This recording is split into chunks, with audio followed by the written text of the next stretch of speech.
Ngicela ukubingelela kakhulu kwi leadership ye region yakhona la Moses Mabhida. Ngibingelele kakhulu kuma comrades and commanders from all the areas aqhamuka kuona, ama comrades engifike nawo from eThekwini. Ngiyabingelela kakhulu. Ngibingelele National High Command esikanye nayo la. Qina National High Command, qina. Sizizwa siqine idolo uma ngabe abaholi bethu bekanye nathi. Commander Bonkosi, it was July 2021 when we saw a man enkandla befuna ukwenza injustice against him, and we stood up.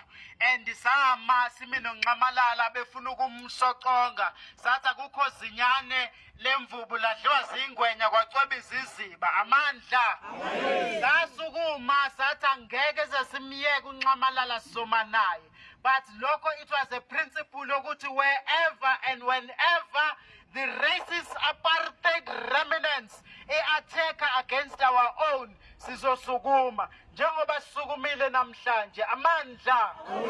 Ngiyacela ukuhlonipha nokubingelela kakhulu umndeni wakamazibuko oholwa babushezi ubaba kaBheki Mazibuko, kanjalo umndeni wakamlotshwa nawo umndeni womhlukunyezwa wahlukunyezwa ngama security under instruction yamabhunu. Maqabani ngifisa ukusho lokhu kwashiwa omunye ubaba lapha eParliament, ubaba umnumzana uTherale Kota, ama apartheid labaholi beapartheid, they always reward their victims. And ama victims waqali ngalomuntu ozobulawa, waqala ngalomuntu abazomsebenzisa omnyama ukuthi abalomuntu omnyama. Siyakuthi uba ohlekile zabalazo uGriffith Mxenge akabulanga ngamabhunu kodwa abulawa abonofomela bethe yiwo amabhunu. Namhlanje sithi kulama security ebhali security na wherever in the country la khona becanga ukuthi basazisebenzisa iapartheid tactics ukuthi bahlukumeza abantu bakithi. Sesifikile somkhonto, sizobancinya, sobancinya, sizobahlephula, sobahlakaza, ngeke baze balibone ilanga sikhona amandla. Naba omama babeshawa ngezibhamu, nabo mama babehlukunyezwa ngama security. Awubuka ukuthi bangakanani bese ucabanga ukuthi inhlonipho yasho naphi ezweni likaPhunga noMageba. Ngifisa ukusho ke engizokuthiwa ngithunya ukuthi ngikusho la ukuthi singenile la ngaphakathi. Masingena angikusho ngikuveza ukuthi kuye kwanesidididi esikhulu kakhulu. Angazi noma lenkantolo ibiqala yini ukhandlisha icase, noma kukhona unyawo lemfene obelifakiwe ukuthi le case ingahambi ngendlela. Ma leaders sithe singaphakathi kwathi hayi isiyachithwa lento, abasolwa abekho, ngakho ke godukani.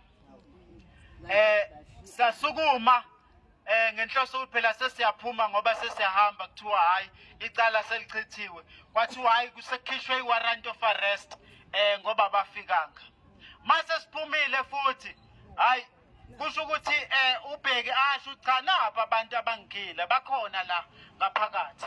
Bese kuba ukhabazela ummeli wethu ebuyela ngaphakathi kokhuluma ukuthi cha phela napha labantu bakhona.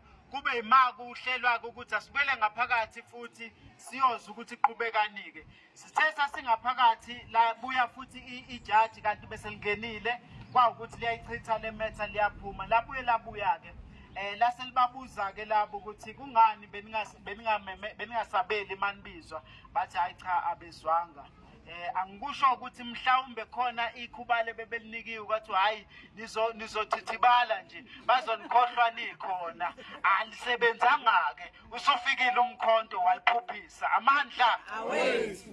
Siye sangena ke maqabane sayilalela ke lento ebisiyenziwe. Kwase kuthiwa ke icala liyahlehliswa, likhona icala lizohlala ngomhla ka-20 kuNovember kuyona lenyanga. Asibuyeni futhi sizosupporta ngomhla ka-20 kuNovember, icala lizobuya ngoba kuthe kusanomunye imininingwane kufanele ukuthi itholakale ubufakazi. Angikusho baphathi bami nisazokhuluma ukuthi siphoxekile ngendlela amaphoyisa enze ngayo.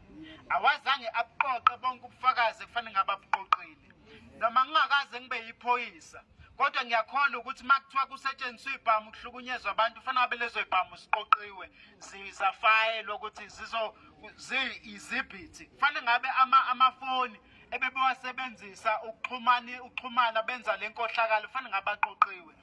Nginakho ukusola engazuthi namakhamera kufanele ngabe ema-footage aseqoqiwe ukube kunabantu abaphethe umthetho abashisekele ukuthi leli cala kube nobulungiswa. Ngiye ngakhuluma noThandeka umntana kaBabushezi ekhala indlela amaphoyisa ayemdismissa ngayo, umfowabo ethathiwe engaze ekseni wathathwa ngo-3 ekseni.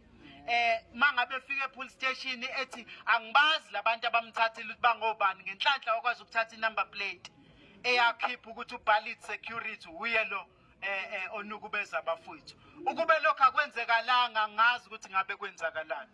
Ngakho-ke ngiyakholwa ukuthi uma ngabe nina ama-members omkhonto sishaya ikhwelo nisabela bazosaba ukuthi basisoconge ngoba uthanda ukusisoconga ebumnyameni. Ingakho bangena ngesokusa ngesikabhadakazi kwamazibu ekhani lababushezi ukuthi benze imikhuba yabo bengabonwa. Sifuna ukusho ukuthi ama-members omkhonto akhona kulo lonke lelizwe futhi wonke awayithatha inkohlakalo, wonke azolwisana nayo yonke inkohlakalo nako konke ukuhlukumeza. Qina mkhonto wesizwe, qina.